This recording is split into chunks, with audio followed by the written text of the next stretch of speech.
Hello, everyone, and welcome to Operations on Radicals Lesson 2. So in Lesson 1, we looked at adding and subtracting radicals. Today in Lesson 2, we're looking at multiplying radicals. We're going to be multiplying radicals. I'm going to skip over the investigation. It's usually a common theme in the videos. I just find that it's nicer to not waste any time and jump right into actually teaching the lesson. So they're really good for you to do if you want to explore a little bit and learn on your own. But for me, I'm just going to teach you what we're here to, just the lesson, right? What we're here to do. So multiplying radicals, we can totally do this. We're allowed to do this. But the first thing you need to remember is that to multiply radicals, the index must be the same in each radical. So you cannot multiply the square root of 8 multiplied by the cubed root of 2, or that's an x. You cannot do this. Don't do that. But if they do have the same index, for example, down here we have the square root of 8 times the square root of 8. So they're both the square root. That's awesome. If they do have the same index, you can follow these 3 steps right here to solve the problem. So you multiply the numerical coefficients by the numerical coefficients. Numerical coefficients are the numbers in front of the roots. So 4 square root 5, so 4 is the numerical coefficient, and 3 square root 6, 3 is the numerical coefficient. And then you multiply radicand by radicand. You multiply the numbers under the square roots together, and once you're done, you simplify it into mixed radical form if possible. So you simplify it as much as possible. And then it's much easier to convert each radical into its simplest form before you multiply. So if you can convert your radicals into simpler forms, life is going to be a lot easier for you. So let's get started with some examples here. So we have the square root of 8 multiplied by the square root of 8. Well, we have no coefficients. The coefficients are 1 technically, but 1 times 1 is just 1, so it doesn't matter. So 8 times 8 is 64, and the square root of 64 is 8. That one's kind of a lame example. You could have done that already. But here, the next one is 4 square root 5 multiplied by 3 square root 6. So the first thing we want to do is multiply our coefficients together. 4 times 3 is 12. And then we're going to multiply our radicands together, or the numbers under the square root sign. 5 times 6 is the square root of 30. And then we leave it there. That's as simple as we can go. We can't simplify that. Square root any further. I don't think there's any multiple of 30 that's a perfect square. The next one is 4 square root of x multiplied by 3 square root of y. So in this case, we are going to multiply the coefficients together. 4 times 3 is 12. And we multiply the radicands together. So we have the square root of xy. And we can't take that one any further. So there's this example. We're starting to get into trickier examples, and that's good. I think it's going to be good for our brains to get going. The examples in this chapter start getting really, really large, or really just complicated. So there's 2 ways you can do this one. You can just follow your steps, right? We're going to multiply maybe I'll show you method 1 and then method 2. First thing we're going to do is multiply the coefficients together. Negative 2 multiplied by 5 is negative 10. And then you can say 8 multiplied by 12 is going to be 96. So that wasn't so bad, but now we want to make sure if we can simplify that square root of 96, we want to do that. So we're looking for a perfect square that goes into 96. And I'll save you some time. It's going to be square root of 16 multiplied by the square root of 6. And then what you can do is you can reduce or simplify that. So the square root of 16 is going to be 4 square root 6. Negative 10 multiplied by 4 is negative 40 root 6. And that's your answer. That's as simple as she goes. But I don't know if you remember, I just said up here, it's easiest to convert each radical into simplest mixed form before multiplying. So you can definitely do it this way. This is not wrong. And if you want to do it that way, fly at it. But if you simplify these radicals a little bit first, it can make your life a lot easier, especially this step right here. This isn't a hard step, but sometimes it's nice to simplify things. So let's just draw a line here so that we don't get mixed up. So the first one I can simplify to negative 2 root 4 multiplied by root 2, because that's root 8 can be written as root 4 times root 2. And I'm multiplying by 5. Now I'm going to simplify root 12 into root 4 root 3. Simplify even further. Negative 2 root 4 is 2. Root 2 multiply by 5. Root 4 is 2. Root 3. And simplify again. Negative 2 times 2 is negative 4 root 2 multiplied by 5 times 2 is 10 root 3. And now when you multiply, you can multiply your coefficients. Negative 4 times 10 is negative 40. Root 2 times root 3 is root 6. So maybe that was more work. In my head, I thought that was going to be easier, but it was a lot more steps, so maybe it wasn't. I just sometimes find I have trouble in my head seeing 96 as 16 times 6, and figuring that out can take longer than just hammering through some smaller steps here. So whatever one you like the best, go for it. As you can see, it gets you the same answer, with just this one being on the left side, it's less steps, but you have to think about it a little bit more. And on the right side, it's more steps, but a little bit easier multiplication and stuff like that. So pros and cons to both. Okay. And you don't have to know both of them. Just know how to do one way, right? Find a way that's comfortable for you. Whoa. All right, so now we're going to step it up a bit, and we're going to get into some harder examples. You can see here we have root 5 multiplying by everything in those brackets. That means we have to use the distribution property, and we have to say root 5 multiplied by the first term and multiplied by the second term. So let's go about that. We have root 5 multiplied by 2 root 10. So we can write that as 2 root 5 times 10 is 50. Now we have the second term. Root 5 multiplied by root 5 is going to be root 25. And we can simplify. We know that 50 can be written as root 25 root 2, and root 25 is just 5.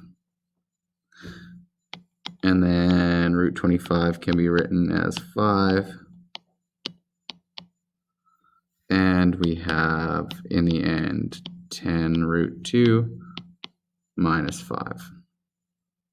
And that's as simple as it goes. We can't add or subtract that because the second term doesn't have a root 2 on it. The next one, getting a little more complicated, but definitely doable, is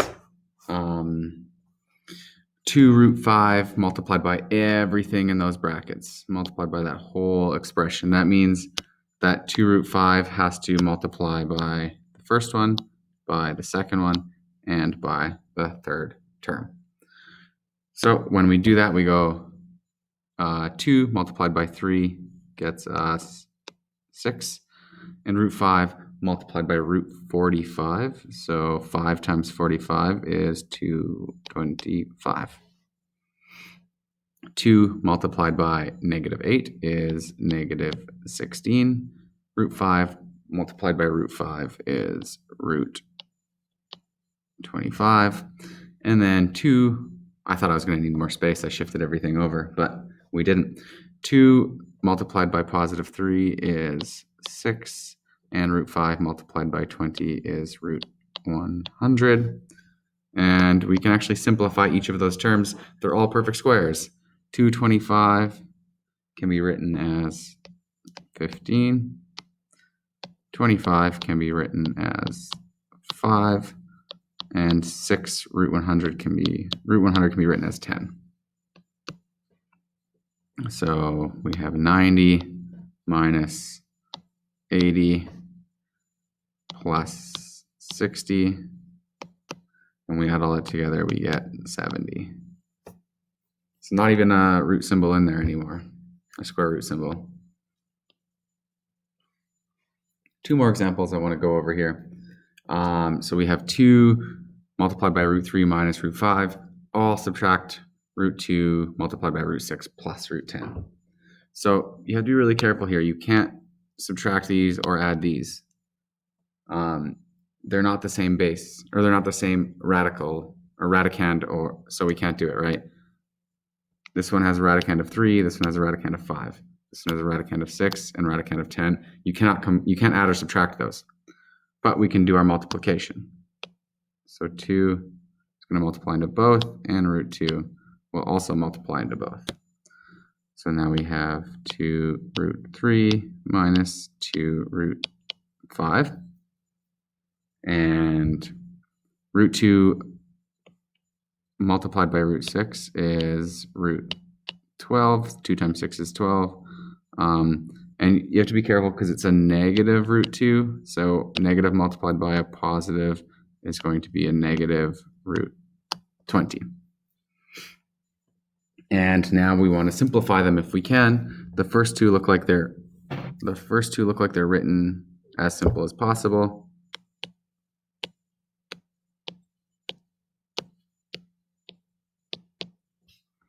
But 12 can be split into root 4 times root 3, and 20 can be split into root 4, root 5.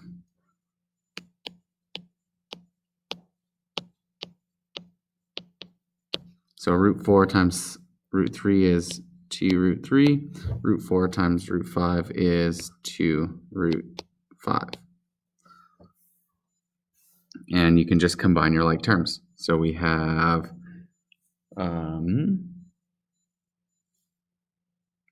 we have 2 root 3, subtract 2 root 3. That actually cancels, right? If you have 2 root 3s and I take 2 root 3s away from you, you have no root 3s. And now we have negative 2 root 5 minus 2 root 5 is going to give us negative 4 root 5. And that's your final answer. The next one is negative 4 root a multiplied by square root a minus 9 square root b. So again, you're just taking this entire term and multiplying it by both inside the brackets. So negative 4 root a times root a is going to be root a squared, or square root of a squared. And then negative 4 times negative 9 is positive 36 square root of a times b.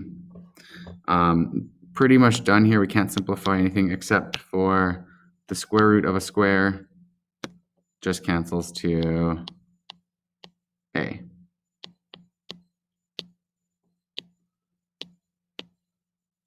And that's your final answer. The square root of a square is just itself. I think I want to try these ones in class. I think it'll be a fun activity for us on the whiteboards. So I'm going to skip over it. It is already the same. It's the same skills, right? Because area is length times width. So if you use that idea, you could do them at home if you wanted. I want to start talking about multiplying conjugate binomials. So the pairs of binomials above are called conjugates of each other. So you can see that they're almost identical, root 5 minus root 2 and root 5 plus root 2. But the difference being that one's a subtract and one's an addition. But they have to be the same terms, one being a subtraction and one being a addition. And you can call those conjugate binomials. They're the conjugates of each other. So when we multiply them, we have to do you remember FOIL? So FOIL is just a good way for you to remember that every term in the first bracket has to multiply by every term in the second bracket. So it stands for first, outside, inside, and last. So the first ones you're going to multiply the first terms in each bracket together. So root 5 multiplied by root 5 is going to be root 25.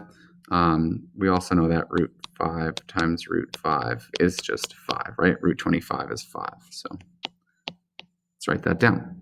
Then you're going to do the outside terms. So root 5 multiplied by root 2, or square root 5 multiplied by square root 2 is going to be positive square root of 10.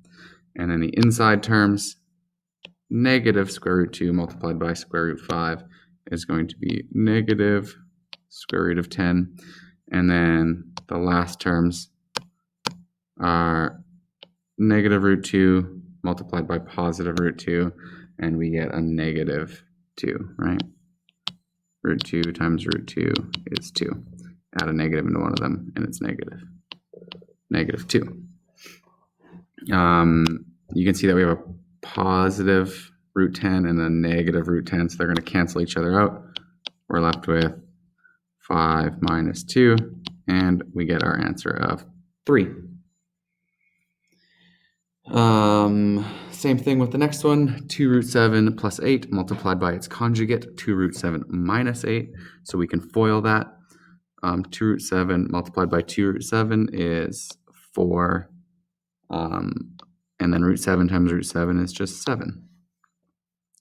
The outside terms, 2 root 7 multiplied by negative 8 is negative 16 root 7.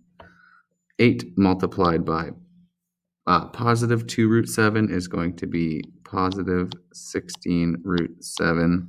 And positive 8 multiplied by negative 8 is negative 64. So you can see that these middle terms cancel, right? Negative 16 root 7 plus 16 root 7. So we're left with 4 times 7 is 28 minus 64. And we get negative 36. What do you notice about the product of two conjugate binomials? We have no radicals in the answer. I don't know if you've noticed that. No radicals in the answer. This is a good way to eliminate any radicals. So here's just a quick synopsis. Conjugate binomials are pairs of binomials in the form of a square root b plus c square root d and a square root b minus c square root d. So again, the difference being the addition and subtraction. The product or the answer of the conjugate binomials, when you multiply them together, is always a rational number in the form of a squared times b minus c squared times d.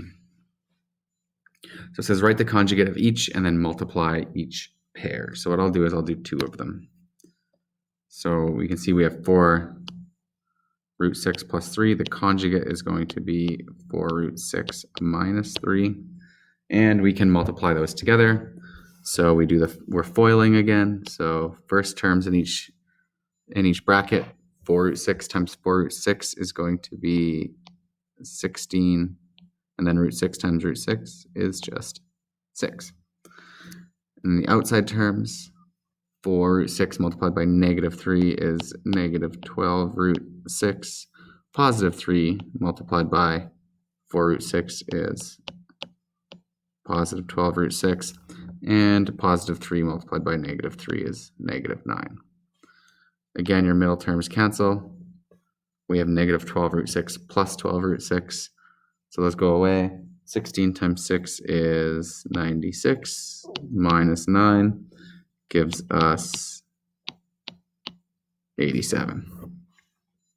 I'll do the last one here. So we have 5 root x minus square root of y, and our conjugate is going to be 5 root x, scroll over here, plus the square root of y.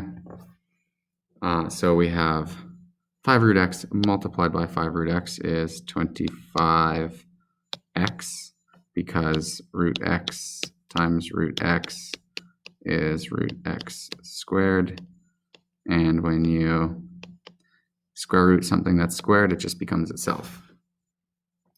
Then we have 5x multiplied by 5 root x multiplied by root y is going to be 5 root of x and y. Negative root y multiplied by 5x is going to be negative 5 root x y. So you notice a pattern happening here. The middle terms are going to end up canceling out. Then we have negative root y plus root multiplied by positive root y is going to be negative y. So those middle terms cancel out, and we are left with 25x minus y. There you go. Doing these conjugate pairs is a really good, it's really good practice for when we start looking at units further down the road. Right now it seems a little weird, but don't worry, it's going to make a lot of sense in future units. So just know how to do it and feel comfortable with it, and we'll go from there. Thanks for watching. Have a great day.